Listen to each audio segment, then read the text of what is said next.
आदाब नमस्कार, मैं मोहम्मद फैसल और आप देख रहे हैं नेशनल दस्तक। भारत में जैसे ही चुनाव आता है वैसे ही बहुसंख्यक समाज को डराने के लिए लव जिहाद, धर्मांतरण और अलकायदा आईएसआईएस जैसे मॉड्यूल तैयार किए जाते हैं। 2022 में यूपी समेत कई राज्यों में चुनाव होने वाला है। उसको लेकर बहुसंख्यक समाज को इतना डराया जा रहा है ताकि उनका वोट अपनी तरफ खींचा जा सके।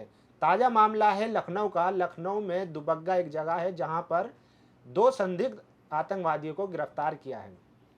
यूपी एटीएस का कहना है कि ये दोनों संदिग्ध किसी बड़े हमले की साजिश रच रहे थे। कहीं भीड़ भाड़ इलाके में हमला करने वाले थे, जिसको लेकर उनको गिरफ्तार कर लिया गया है। एक का नाम मिनहाज है और दूसरे का नाम मसीरुद्दीन है। जबकि उनके परिवार वालों का कहना है कि उनके बेटे बेकसूर हैं, क्योंकि उनको जानबूझकर फंसाया जा रहा है।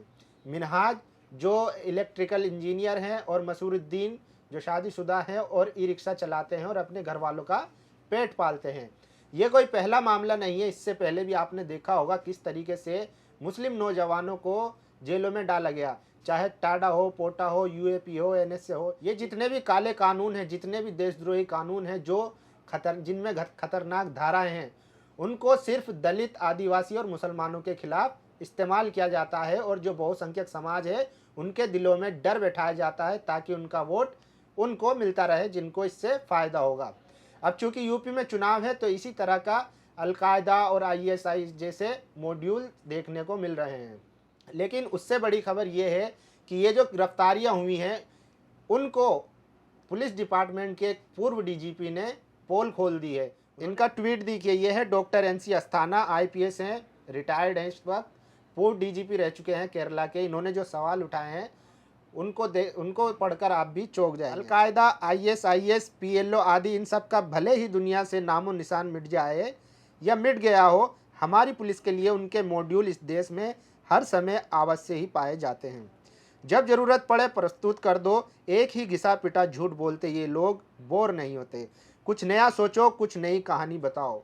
एक आईपीएस जिसने 25-30 साल सर्विस दी हो पुलिस डिपार्टमेंट में, वो इस तरीके के सवाल उठाता है, तो इससे आप समझ सकते हैं कि एटीएस या जितनी भी जांच एजेंसी है वो किस तरीके से काम करती है। एक समुदाय को निशाना बनाती है और उनके ज़रिए बहुसंख्यक समाज के दिलों में खौफ बिठाती है और वोट लेने का काम करती है।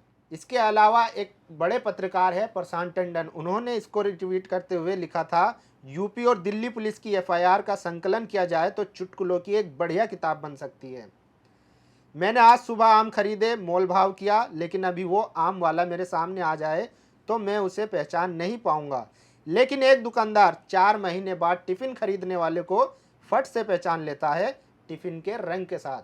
ये प्रशांत टंडन है, बड़े पत्रकार हैं। इन्होंने सवाल उठाया है कि किस तरीके से ये लोग स्क्रिप्ट लिखते हैं कि कैसे कैसे हमको इन लोगों को फंसाना है। मैं नहीं कह रहा हूँ, ये प्रशांत टंडन कह रहे हैं। इसी को रिप्लाई करते हुए डॉक्टर एनसी अस्थाना लिखते हैं, वैसे इनको कष्ट और शर्मिंदगी से बचने के लिए एक सुझाव है। एक जनरल एफआईआर का टेम्पलेट बनवा कर हर थाने को जारी कर दिया जाए, जिसमें देशद्रोह, यूएपीए से लेकर सांप्रदायिक सद्भाव बिगाड़ने आदि सब सेक्शन हो। जो चाहे उस धारा पर टिक कर दे, सिर्फ अभियुक्त का नाम जगह डालना बाकी हो। तो ये डॉक्टर एनसी अस्थाना लिखते हैं, जो आईपीएस थे, पूर्व डीजीपी थे केरला के, और सीआरपीएफ में भी इन्होंने अपनी सर्विस दी थी। तो आप समझ सकते हैं जो बंदा जो सिस्टम में रह के सवाल उठा रहा है, उससे आप अंदाज़ा लगा सकते हैं कि पुलिस कैसे काम करती होगी। इसके अलावा प्रशांत टंडन फिर लिखते हैं, खूंखार आतंकवादी, कोई मास्टरमाइंड टाइप जो ना जाने कहाँ कहाँ से ट्रेनिंग लिए हुए है, लेकिन जब दिल्ली के आईएसबीटी बस अड्डे पर उतरता है तो सबसे पहले उर्दू का अखबार खरीदता है। गूगल मैप और एंड्रॉयड फ़ोन के ज़माने में वो कागज़ पर एक नक्शा ज़रूर रखता है ताकि पकड़ा जाए, जो पुलिस को आसानी हो। उसी के नीचे डॉक्टर एनसी अस्थाना जो आईपीएस है वो फिर लिखते हैं, अपना पासपोर्ट भी हमेशा ही साथ रखता है ताकि शिनाख्त हो सके। कुछ काजू बादाम भी ताकि देर तक लड़ने में आसानी हो। कुछ सफ़ेद पाउडर भी जो शायद एक्सप्लोजिव होता हो। हमला भले कहीं करना हो पर एक चाइनीज़ पिस्टल काफ़ी होती है। अक्सर एक चिट भी रखता है जिसमें आईएसआई के निर्देश होते हैं।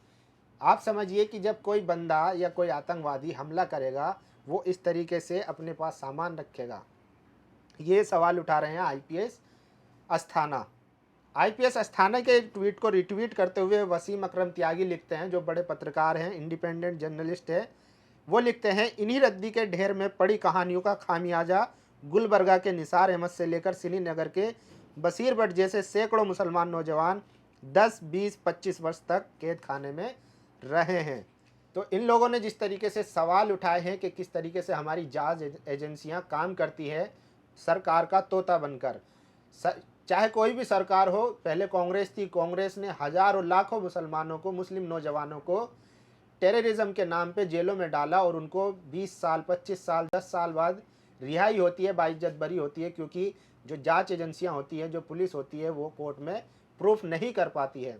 आपको याद होंगे मरहूम शाहिद आजमी, जो खुद वकील थे, जिनको खुद आतंकवाद के आरोपों में उनको जेल में डाला गया। उन्होंने जेल में जाने के बाद वहाँ पर सिस्टम को जाना और कानून की पढ़ाई करी, फिर उन्होंने वकील बने और वकालत की, और वकालत उन्होंने ऐसे केसों में की जो फेक टेररिज्म के नाम पे नौजवानों को, मुस्लिम नौजवानों को जेल में डाल दिया जाता था। उन्होंने ऐसे तमाम केस लड़े, उन्होंने अंदर से जाना सिस्टम कैसे काम करता है, जांच एजेंसियां कैसे मुस्लिम नौजवानों को फंसाती है, तब उन्होंने इस पर काम किया। और उनके साथ भी क्या हुआ, उनको भी एक दिन गोली मार दी जाती है उनके दफ्तर में, क्योंकि वो लोगों को छुड़ा रहे थे। जो हमारे सिस्टम का फेल्यूर था, ये जो हमारे सिस्टम, जो जांच एजेंसियां या सरकारें जो मुस्लिम नौजवानों को फंसाती थी, वो सच सामने आ रहा था। धीरे धीरे कई केसों में वो लोगों को बरी करवा चुके थे, इसलिए उनकी हत्या कर दी जाती है। अब ये आईपीएस अस्थाना जो सवाल उठा रहे हैं, वो सवाल जायज़ है, लाजमी है, होने चाहिए, और ये बीजेपी के आने से नहीं हुआ है, ये पिछले 70 सालों में मुसलमानों पर लगातार होता आया है। जब कांग्रेस की सरकार थी तो चिदम्बरम ने यूएपीए जैसे कानून बनवाए, जो आज बीजेपी इस्तेमाल कर रही है। कांग्रेस के ज़माने में ये था कि कांग्रेस पीछे के रास्ते से, यानी कि चोरी छिपे मुस्लिम नौजवानों को फंसाती थी, लेकिन क्योंकि बीजेपी थोड़ा एग्रेसिव है, थोड़ा उत्तेजित रहते हैं ये लोग, तो इन लोगों ने मुसलमानों के साथ साथ जो नॉन मुस्लिम हैं, जो सोशल एक्टिविस्ट हैं, जो मोदी के खिलाफ बोलते हैं, योगी के खिलाफ बोलते हैं, उन पे भी यूएपीए लगाना चालू कर दिया, जिसके बाद से यूएपीए जैसे काले कानून पे थोड़ी बहुत अब बहस छिड़ने लगी है। अब बात करते हैं लखनऊ को जो मामला था। जब लखनऊ में एटीएस छापा मारती है, रेड मारती है, तो मिन्हाज के घर से वो एक कुकर उठाकर ले जाती है, जिसको बम बताया जाता है।